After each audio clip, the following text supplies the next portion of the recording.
Assalamu alaikum, dear students. It is class 12th, and our today's subject topic is Reigns of Cold War, and it is, as you know, it is your subject political science.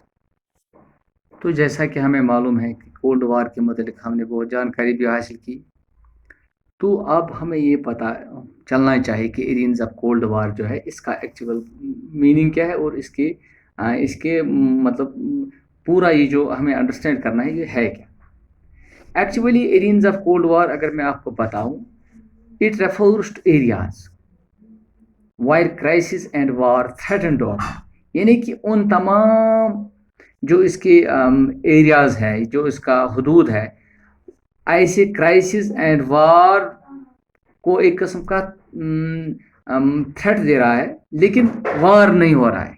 यानी ऐसी तमाम चीज़ें हो रही है जैसे कि हमें लगे कि अब वार होने जा रहा है, लेकिन फिर भी वार ना हो। यानी कि it did not go beyond certain limits. यानी कि areas of cold war it refers to areas where crisis and war threatened to occur beyond the between the aligned partners, but did not go beyond certain limits. तो जैसा कि हमें मालूम है, cold war जो है it refers to critical conflicts, लेकिन इन कन्फ्लिक्ट्स के बावजूद ऐसी चीज़ें ना हुई जिनसे कि एक और वार हो सके।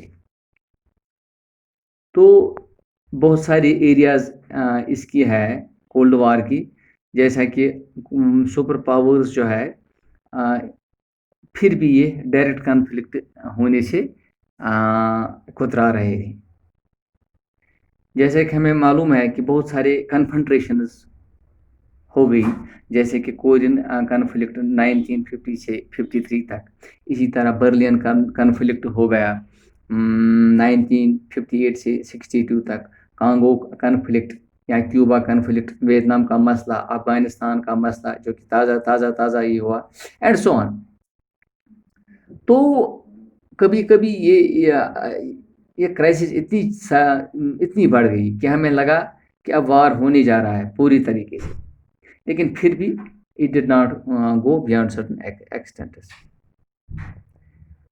तो बहुत सारी जानें भी ज़ाया हो गई, प्रॉपर्टी तबाह हो गई, लेकिन फिर भी छोटी छोटी किस्म के वार हमें मिलने को हमने देखी, लेकिन न्यूक्लियर वार जो उसको फिर भी अवॉइड किया गया, न्यूक्लियर वार को अवॉइड किया गया, जिससे कि सारी दुनिया इसके लपेट में आ सके।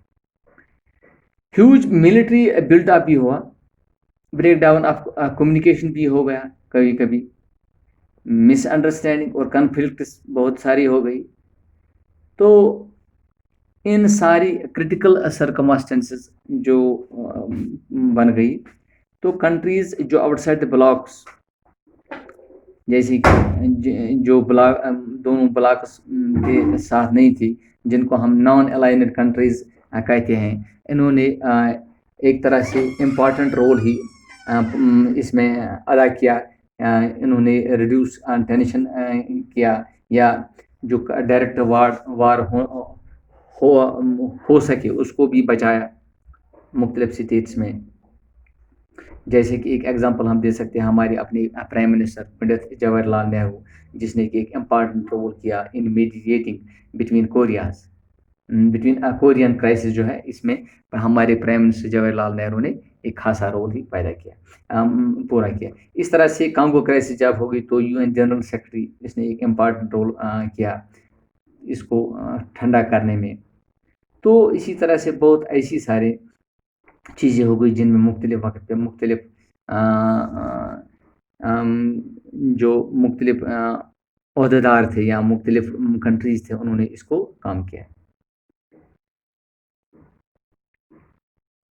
तो इस तरह से जो कोल्ड वार था, it continued perpetuate tension, suspicious between the two superpowers,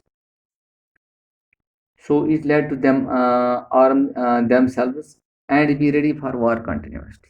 تو ایک چیز ہمیں یہ دیکھنے کو مل گئی کہ دونوں کنٹری دونوں بلاکس نے یا جو اس میں کولڈ وار کے جو حصے دار ساجھے دار تھے انہوں نے پوری طرح سے اپنے آپ کو مستحکم کیا ہتھیار جمع کرنے میں. Military stocks of arms was regard as apparent to prevent an actual war.